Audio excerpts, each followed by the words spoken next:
Jean chapitre 2, verset 5. Jean chapitre 2, verset 5. Jean chapitre 2. Nous sommes toujours comme on était en train de parler sur l'obéissance nous donne l'accès à la bénédiction. Amen. Donc le dimanche passé, avant que la sœur puisse lire, donc s'il te plaît, le dimanche passé, nous avons parlé comment le fait de désobéir à Dieu pousse le diable à nous bloquer, à nous détruire.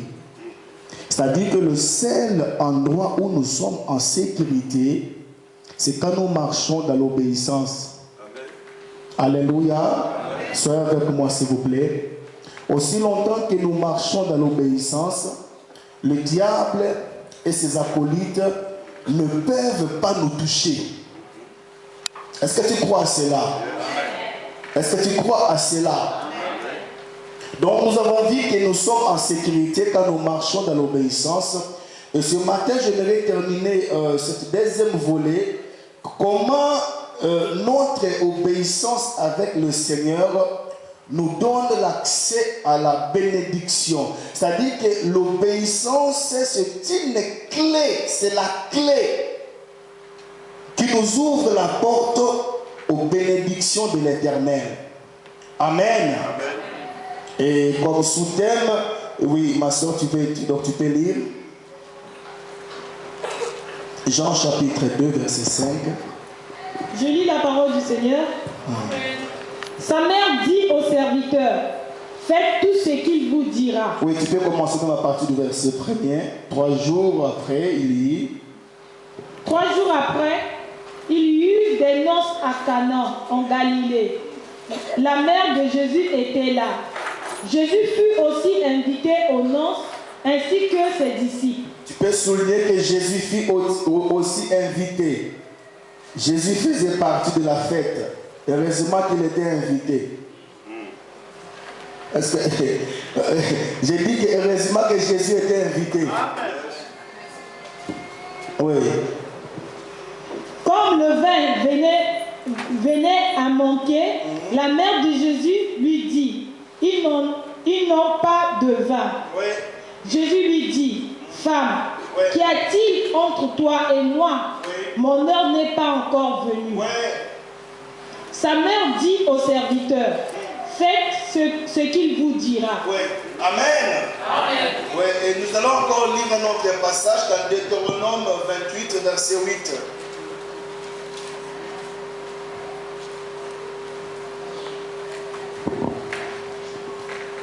Je lis la parole du Seigneur. Ouais. L'Éternel ordonna à la bénédiction d'être avec toi dans tes greniers et dans toutes tes entreprises. Il te bénira dans le pays que l'Éternel, ton Dieu, te donne. Alléluia. Amen. Merci ma soeur, tu peux t'asseoir. Donc je ne peux pas entrer dans mon message sans pour autant honorer cet homme de Dieu qui vient de nous quitter si brusquement. Alléluia. Amen. Donc la plupart des gens les connaissent et d'autres ne les connaissent pas.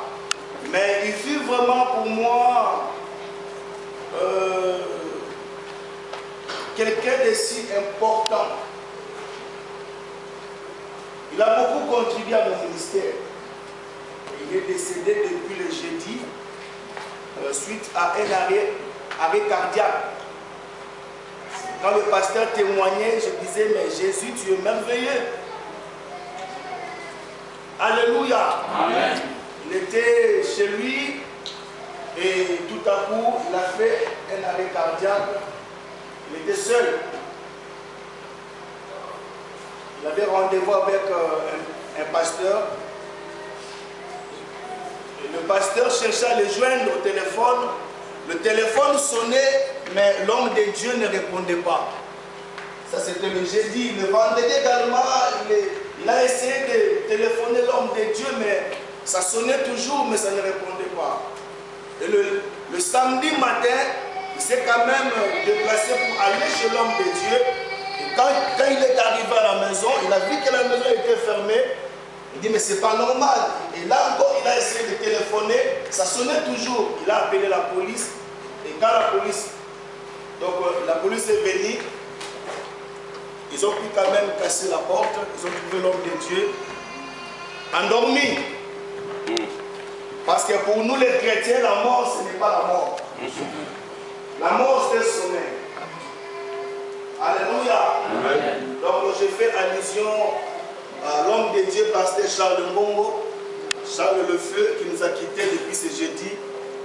Et c'était un homme de Dieu. Vous savez, nous avons tous des qualités et des défauts. Mais je reconnais à cet homme une des qualités merveilleuses, c'était l'humilité. Alléluia. Amen. Et je garde encore un très bon souvenir de lui. Un jour, il était parti prêcher quelque part. Il est venu, il m'a dit, je n'ai rien à te donner. Tu vas prendre simplement ces cuillères. Alléluia. Et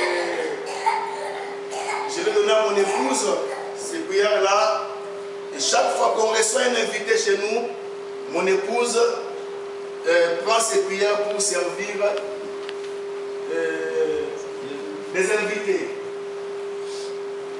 Donc c'est pour cela que ce matin, même hier soir, je ne me sentais pas bien. Mais il faut que je vienne prêcher parce que nous avons quelqu'un qui a vaincu la mort. Voilà pourquoi David pouvait dire, oh, même si je pleure, même si je me lamente, l'enfant ne reviendra plus. Mais c'est plutôt moi qui ira vers l'enfant. Alléluia. Donc, c'est nous maintenant qui devons nous apprêter à aller rejoindre l'homme de Dieu. Malgré cette séparation, je crois que lorsque j'ai appelé l'apôtre, il a dit, oh, c'est dit, voilà les mots que j'ai reçus de la part de l'apôtre. Il dit, ah, comment ça c'est dur. Amen. Donc, c'est ça. Nous devons prêcher Jésus qui a vaincu la mort. Et vous savez, arrêtons l'église. Je ne sais pas si le pasteur a dit qu'on ne se rend pas compte que nous sommes une famille. J'ai regardé mon épouse droit dans les yeux, je lui ai dit, ça ne sert à rien de se chamailler pour rien. Un jour qui Marcel partira, ça ne sert à rien. Et elle m'a dit, pardonne-moi, ça ne sert à rien. Si tu savais qu'un jour, la vie allait s'arrêter comme ça. C'est pour cela que je ne sais pas si au milieu de nous, il y a des gens qui ne s'entendent pas, qui ne se disent même pas bonjour. Mais donnez-moi cette force-là de vous réconcilier maintenant ce matin. Si au milieu de nous, il y a des gens qui ne s'attendent pas, qui ne se parlent pas, qui ne se disent même pas bonjour, mais nous sommes dans une même église, là où tu élèves toi simplement, et cette parole te fortifie, va vers la personne qui a auquel tu as des problèmes, réconcilie-toi. Amen. Réconcilie-toi. Non, je te le demande, donne-moi la force. Alléluia. Parce que la Bible dit qu'il recherchait la paix. La paix, hein, donc ça commence pas par la sanctification. La paix d'abord. Rechercher la paix et la sanctification, sans laquelle personne ne verra le Seigneur. Amen. Amen. Si tu peux avoir ce courage-là, d'aller vers ton frère, vers ta soeur, sincèrement, dis pardonne-moi pour tous les mal que je t'ai fait. Amen. Amen. Tu peux le faire maintenant ou après. Parce que nous parlons de l'obéissance. Amen. Alléluia. Amen.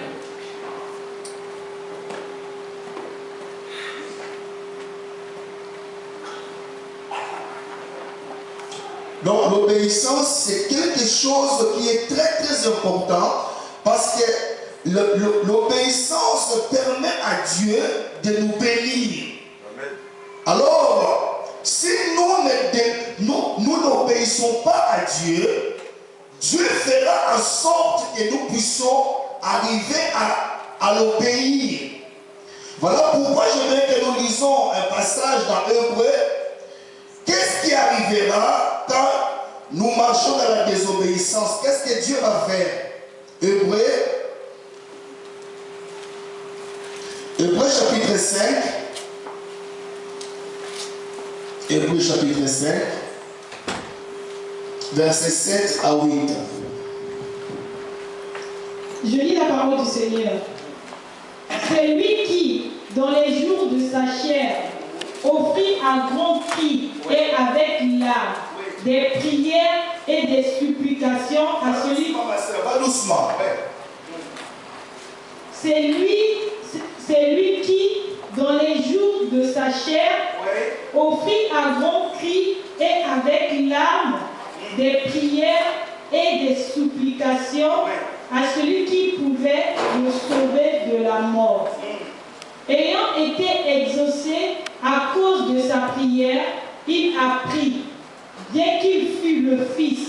La personne là-bas se marquait prière. Piété. Alléluia. Ouais. Voilà pourquoi il dit qu'il va tout doucement. Ouais. Excusez-moi. Ayant été exaucé à cause de sa piété, il a pris. Vous êtes là? Vous êtes là? Soyez là. Alléluia. Il a été exaucé. Pourquoi il a été exaucé? À cause de sa piété. Alléluia. Oui, il a appris. Tu peux souligner ce mot. Il a appris. Il a appris. On parle de qui? On parle de Jésus. Alléluia. On parle de Jésus ici. Il a appris. Verbe apprendre.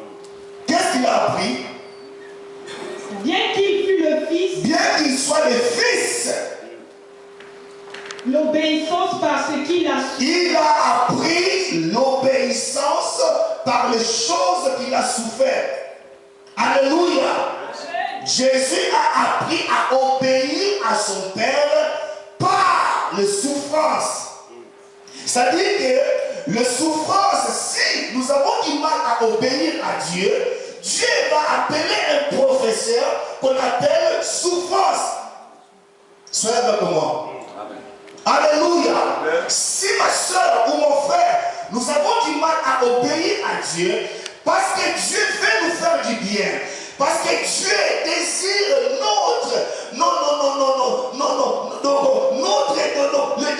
le meilleur de nous. Alors si nous avons du mal à obéir à Dieu, Dieu va appeler les professeurs qu'on appelle les souffrances.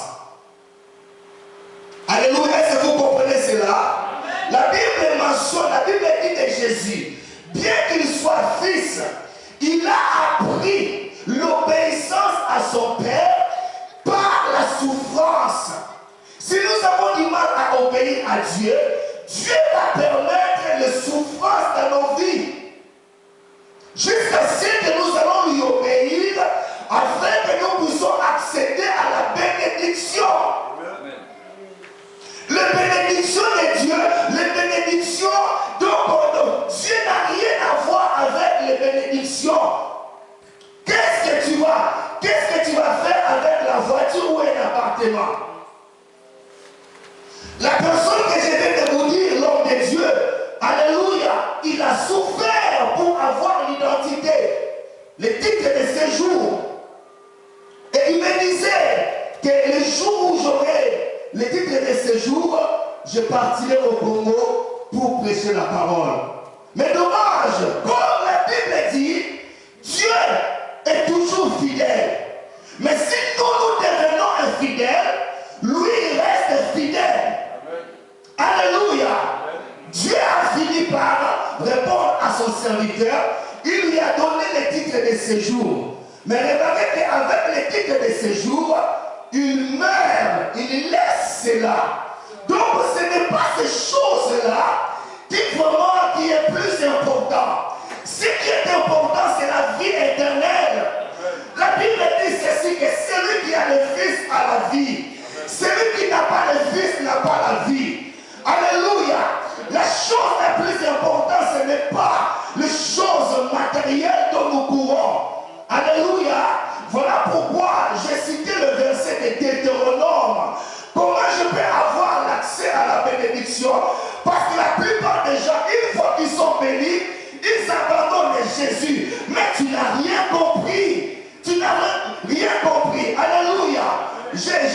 J'ai encore un exemple de ma soeur. Elle a travaillé durement en tant que femme de chambre. Elle a économisé l'argent.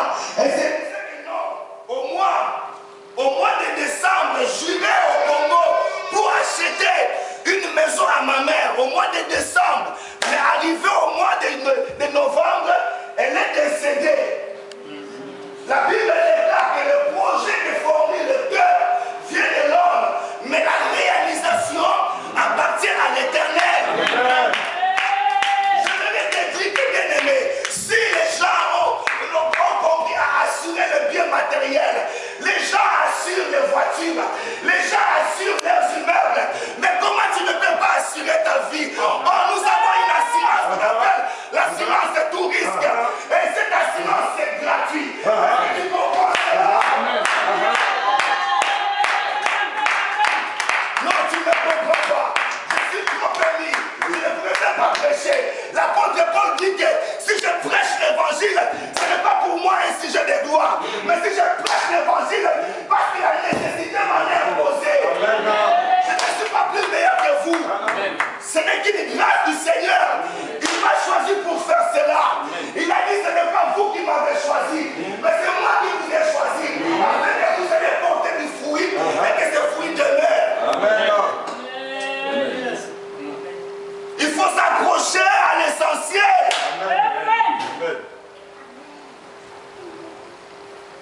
Les titres de séjour que tu es en train de vendre ton corps, mais tu peux les laisser. Tu peux les laisser. Soyez avec moi ce matin. Je parle de la bénédiction. Mais comment on arrive à la bénédiction? Il y a des fils qui peuvent nous relier entre nous et la bénédiction. Et ce fil-là s'appelle l'obéissance. L'obéissance à Dieu. Alléluia. Alléluia. Oh non, j'étais là, frère Christian. J'étais élu, je voyais ma soeur là. Oh, alléluia. Elle m'a appelé, elle a dit non, elle a appelé ta petite soeur. Vous allez venir et je vais vous parler. Et quand je suis parti, je suis arrivé. Oh, j'ai dit que ça, la chambre avait été la lumière. On a baissé les rideaux. C'est fini. La plus mauvaise mort, ce n'est pas que quelqu'un puisse mourir avec le sida. La plus mauvaise mort, ce n'est pas que quelqu'un puisse mourir avec le cancer ou la tuberculose. Mais la plus mauvaise mort,